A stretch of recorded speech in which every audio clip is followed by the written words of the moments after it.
fiction writers often write about imaginary places and things before they become realities. They are the dreamers that show what is possible. Jules Verne imagined a world of spaceships and submarines before they became a reality.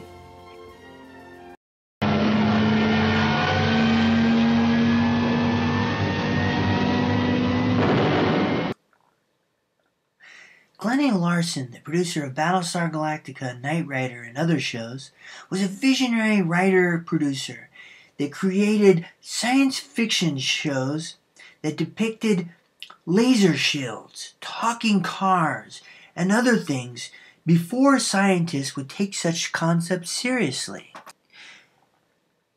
When Glen Larson produced Battlestar Galactica, he depicted two governments on a planet in a nuclear missile exchange. The Battlestar Galactica intervened with a laser shield that stopped the missiles from attacking each other. All the missiles are now in the ionosphere. Some of them are completing arcs and starting back towards the planet's surface. They'll all re-enter the atmosphere in 15 microns. Ready?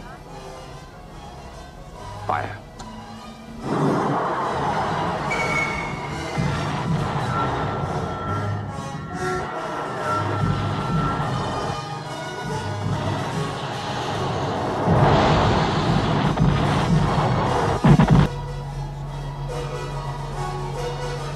We're getting a chain reaction, sir. Missiles destroying each other. We must destroy every single missile. Wow, what a show.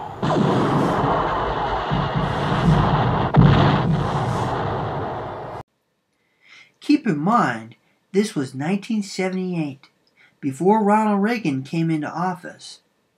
When Ronald Reagan became president, the U.S. government began to work on a space program that would shoot down missiles with lasers. It was called the Star Wars program.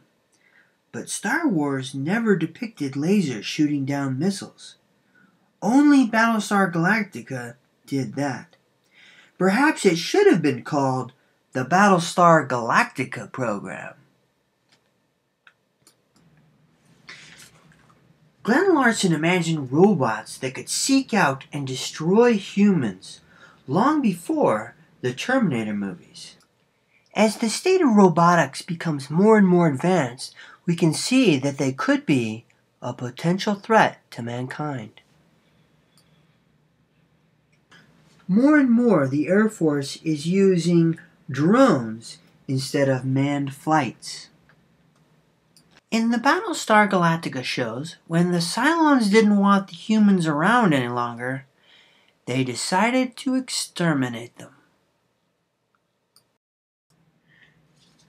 The danger, as shown in the Battlestar Galactica shows, is that we could create a Cylon-style threat that deems us to be the enemy.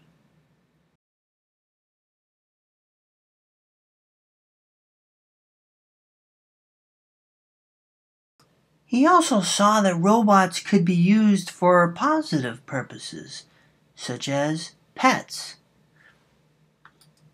In the Battlestar Galactica show, there were no dogs that made it to the Battlestar Galactica.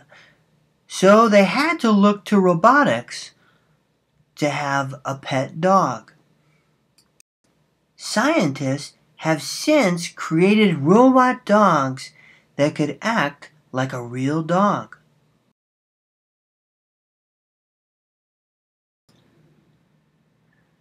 Glen Larson did not have a problem believing in God. He saw things like prayer could be technologically achieved.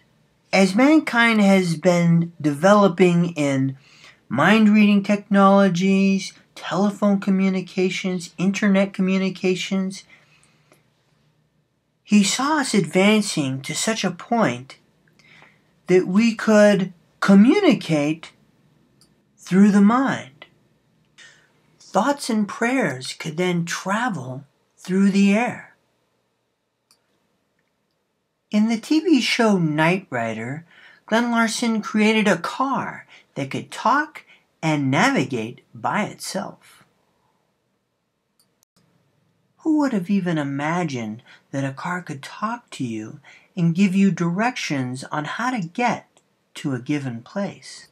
It is now very common for someone to get into a car and get directions to go to wherever they want to go. What was only imagined in the 80s is now commonplace. Car companies have now come out with self-driving cars and believe that these cars can prevent accidents from occurring. Scientists and inventors have now devised cars as Glen Larson imagined. Just like Jules Verne, Glen Larson imagined worlds of robots, talking cars, and laser shields that could prevent nuclear war, all before these became more and more possible. Glen Larson was also concerned with the perils of technology running amok, and what could happen if we let our guard down. Perhaps we'll look at these science fiction writers as the visionaries that see imaginary worlds that we will one day walk into. If we want to see what the world could look like in the future, we can look at our science fiction.